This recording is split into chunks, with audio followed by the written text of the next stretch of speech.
So I got interested in the science of the planets and understanding how they worked. And then I started thinking about the Earth as a planet and a system, and so in that way I started reading about how our climate system worked, and in particular the role of the ocean. Susan's passion has now put her at the heart of one of the most important areas of scientific discovery. Unnoticed by many outside a close-knit circle of oceanographers, a global network has been created using thousands of remote-controlled robots to monitor for the first time dramatic changes in the oceans. These robots have to bring in vital information from oceans which cover more than 72% of the world's surface. We are making a huge map. It's a map of the oceans. If you look at the surface of the seas, they have peaks and troughs just like the land. If you look below the waves, you see a whole new landscape. All oceans have huge currents, carrying warm and cold water around the globe.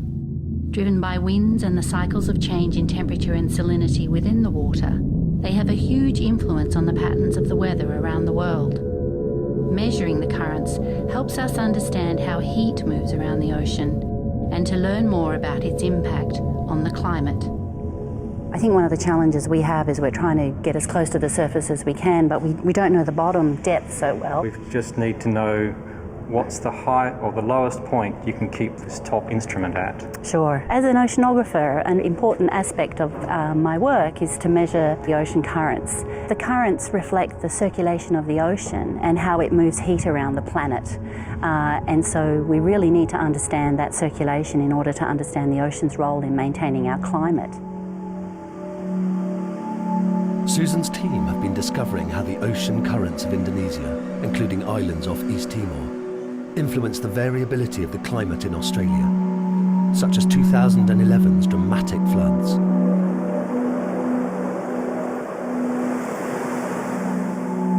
But if you are measuring the ocean, you've got to have the instruments that are capable of beaming the data back to you. It's a major logistical exercise. And that's what we're doing here. We're building instruments and moorings to measure and monitor that really important flow for our climate. It's a big engineering challenge, and that's why we need to be using things like this, which is a component of a deep ocean mooring. We have to use very strong steel cables and large floats to put our instruments on.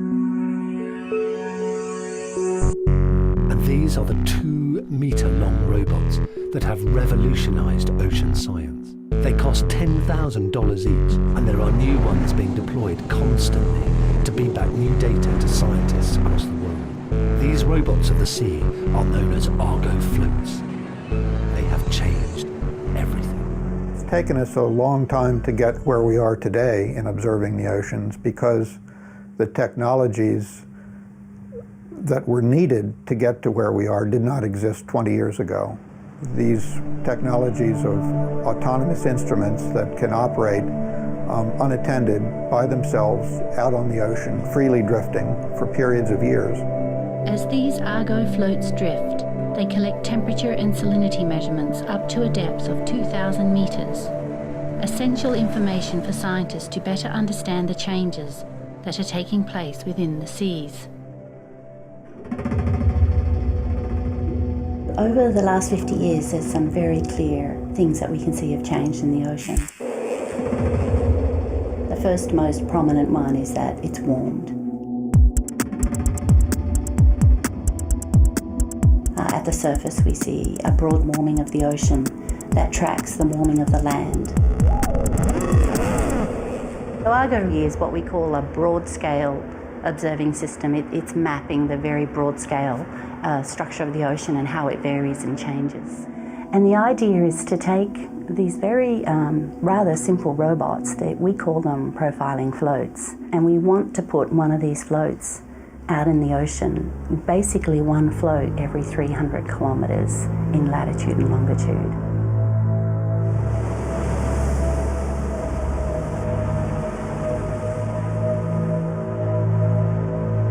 When we deploy our floats, they drop down to their drift depth of 1 kilometre and drift like a hot air balloon does on slow-moving currents in the deep sea for up to 9 days. At the end of the 9th day, the float drops down even further, to 2 kilometres depth, and switches on its sensor package, measuring temperature and salinity all the way to the surface of the ocean.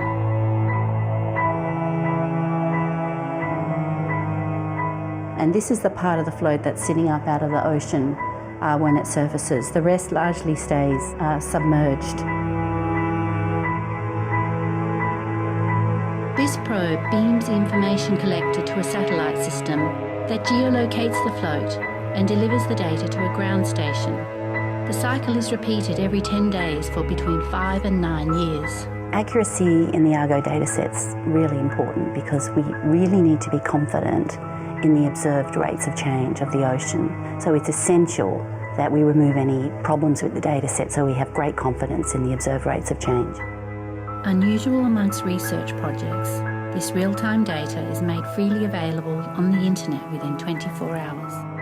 You know, we have 3,000 of these floats now telling us what the vertical temperature profile is in the ocean. And then we take that information and we can build month by month a picture of where the heat is building up in the ocean or where the ocean's cooling down. And that in turn feeds back to climate variability. Things like, is the ocean preconditioned for an El Nino to happen? Is the deep ocean keeping very warm, and so that might give us a much warmer summer or a warmer winter than we expect normally. So it's telling us where things are hotter or colder than normal. Another major change we are seeing from Argo data is an increasing contrast between the salty areas and the fresh areas of the ocean. Those changes are telling us the water cycle, the movement of moisture through the atmosphere that feeds our rainfall, has intensified, which means it's becoming drier in dry regions and wetter in wet regions. We're starting to really now see very clear patterns of that long-term change in the ocean.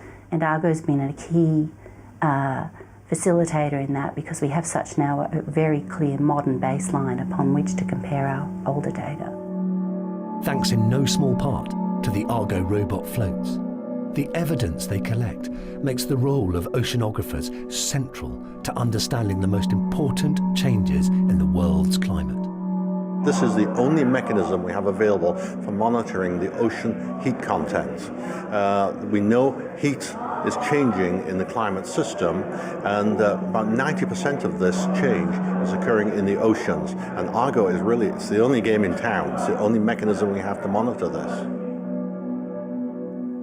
What we're trying to do is to simply understand climate well enough that we can convince everyone that we know how the climate system is varying and changing on long time scales, and so that the predictions of what the climate will be in 20 or 50 years start to have real credibility, and they can affect the decision making that goes on by our society and our governments. But there are gaps in the system, and Susan and her colleagues worldwide are now in a race to close those gaps. Consistent coverage of the Argo array is extremely important because we don't want any gaps opening up or holes opening up where we have to guess or somehow infill what's going on. We want to directly measure it, so to keep the uncertainty down.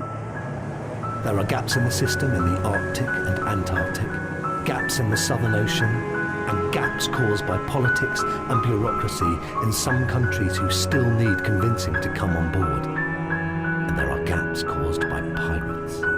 I need to bring up to speed on our deployment. We applied for permission to deploy in the EEZ of the Seychelles, but they've denied it on the basis of piracy. It's too dangerous to send the ship up there. Really? So the boundary I got for the piracy area looked like that.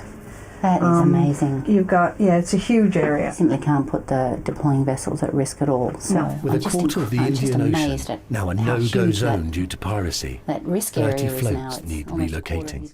The challenge of deploying floats in the Seychelles area, or in that region in general, was simply getting a deployment opportunity. It can take months to get permissions to deploy in the EEZs of the Seychelles or France. The ship that we're chartering to do those deployments was up there and said, no problem. And then, of course, things change, and the pirates widen their area of operation, and the Seychelles refuse permission for very good reasons. In landlocked Toulouse, in southern France, the Argo program is independently coordinated. Its satellites are monitored at a high-tech nerve center 24 hours a day. And as a large international collaboration, it's critical to keep the program functioning smoothly. The main challenge of Argo is to get those instruments at sea. They live 4 or 5 years, so they can make about 150 10-day cycles. So we need to renew every year part of the array. Basically, we need to deploy 800 units per year. So that's a huge logistical challenge. So one of the activities of the Argo Information Center is to help all these scientists to get their floats in the ocean. Despite 17,300 kilometres separating them, these French and Australian colleagues are in regular contact and work side by side. You know, as you know, it's been difficult to find vessels to go in some parts of the Indian Ocean, right, Anne? I mean... Yes, no, it's been hard. It appears that a quarter of the Indian Ocean is somehow close to the goose implementation. That's a big shock. That really is. That's a huge area. I asked myself what we could do here at the Argo Information Center to better help you implementing the Argo program on a national basis. And for me, the most important is getting those instruments at sea. That's still the challenge and probably will always be for Argo. One of Argo's greatest challenges is really sustaining the core coverage of the array. If we have large holes opening up in the array, we cease to have a seamless time series and a record of how our oceans have changed and our climate system is changing. It's critical to maintain the international dimension of Argo. No single nation can monitor the ocean on their own. Annually, world-leading scientists gather to discuss the future of the project. In a bid to encourage South American countries to sign up and support the program, this time it's in Argentina.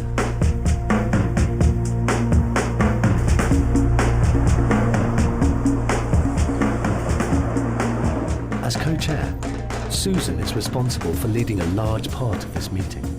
So here I am in Buenos Aires. I'm here to meet with my colleagues on the Argo steering team, some of whom I've been working with for 10 years now. Meeting face-to-face with the Argo team every year is really essential because that's where we get to hear about how each program is working towards the goal of implementing the global array and all the different problems that different nations face. So in figuring out how we can help each other achieve our common goals is one of the key things about the meeting. For all the scientists gathering in Buenos Aires, it's a critical time to discuss the Argo project's future. Catching up with colleagues away from the main event is a vital part of the mission. Professor Dean Remick of Scripps Institution in California is one of the original innovators of Argo and helped conceive the concept. He's also my co-chair. How secure is Australian funding? The thorny issue of operationalising Argo funding is still up in the air. You don't see a way forward on that yet? You don't know what the answer is? I don't know what the answer is. I'm finding it hard to move on that issue. I'm wondering whether people have any new ideas on getting floats into the Southern Ocean, because that's really that's always been the elephant in the room as far as coverage goes.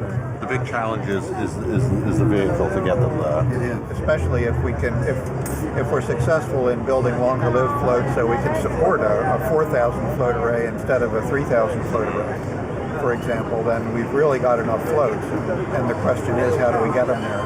Right.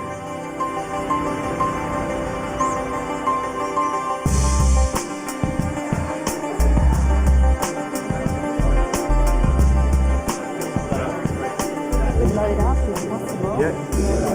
That would be terrific.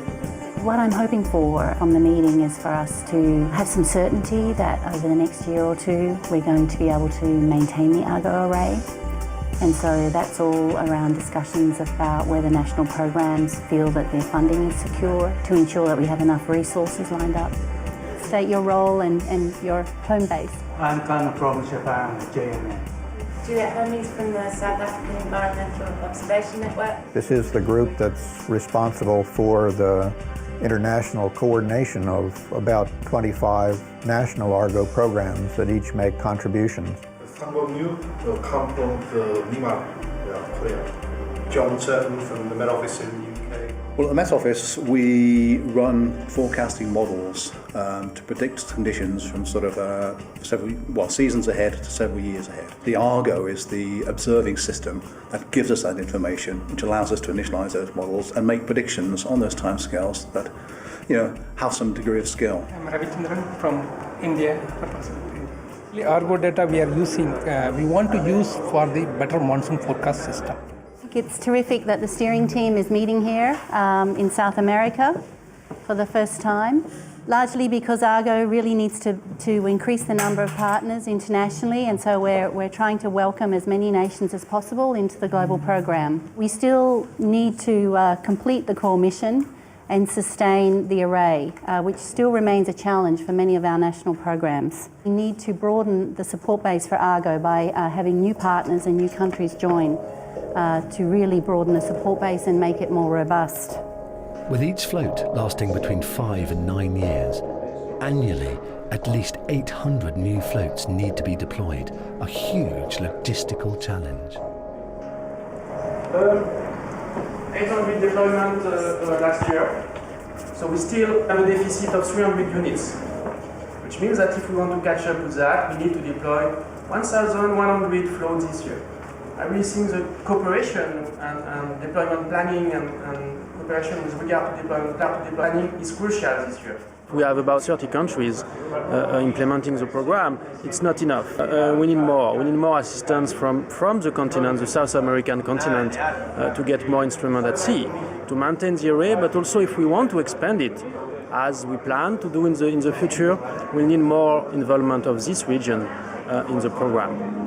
Each float costs $30,000 to make and run. The entire program comes in annually at a cost of $24 million. Funding this important project is an ongoing quest. The biggest challenge to maintaining a global program probably is getting money from national governments and getting the commitment from our political masters to support a big international effort to monitor the state of this planet. I really hope we'll be able to leave something worthwhile to future generations. At least we should leave knowledge of what we've done to it. After 4 days of discussion and debate, the outcome of the annual Argo mission was good news. We've found out that we actually for the next year have enough resources to maintain the global array and prevent any large holes opening up in it, which is terrific because many programs only get funding from year to year and we're never quite sure if we're going to be able to meet our goals. The second thing is that Brazil might come on board and join Argo to support it because we really need to broaden the partnership that underpins the Argo program. But it's only through that international partnership and using lots of new technologies that we're going to be able to get the information we need about how the ocean is changing and evolving to help us better predict climate, understand the monsoons, and track really long-term changes in the oceans. And we need to use very new and complex technologies to monitor really remote and difficult parts of the global ocean.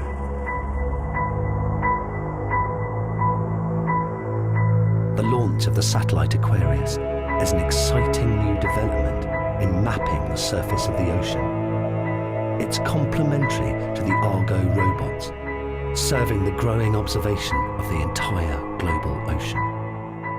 When we look back on this period from the future, it's clearly going to look like a revolutionary change from an era 20 years ago where we depended entirely on ships for high-quality measurements of the ocean, to the present day where an integrated ocean observing system includes research vessels, satellites, and thousands of autonomous instruments that are making many kinds of measurements all over the world at once.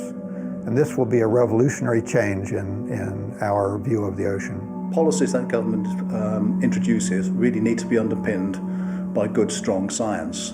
And Argo gives us the observations and the measurements of what's happening in the oceans to be able to do that science and make sure that then good science underpins policy decisions that will affect everybody ultimately.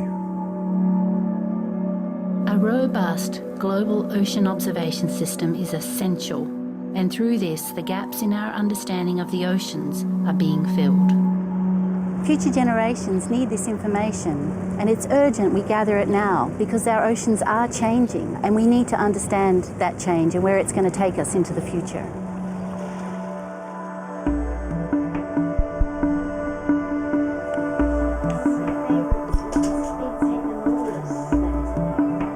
I do worry about the future and the future of my daughter. I feel quite strongly in that, observations are one of the most fundamental things about science. What I'm doing now and the sorts of things that we're learning about the Earth system is going to assist her and future generations in managing life, really, and our environment. And so, that's also an inspiration in the sense that we really want to get a better handle on what's happening so there won't be any bad surprises in the future. Anyone could be an Earth reporter. To find out more about how to join the global conversation, go to www.open.ac.uk/openlearn/Earth reporters.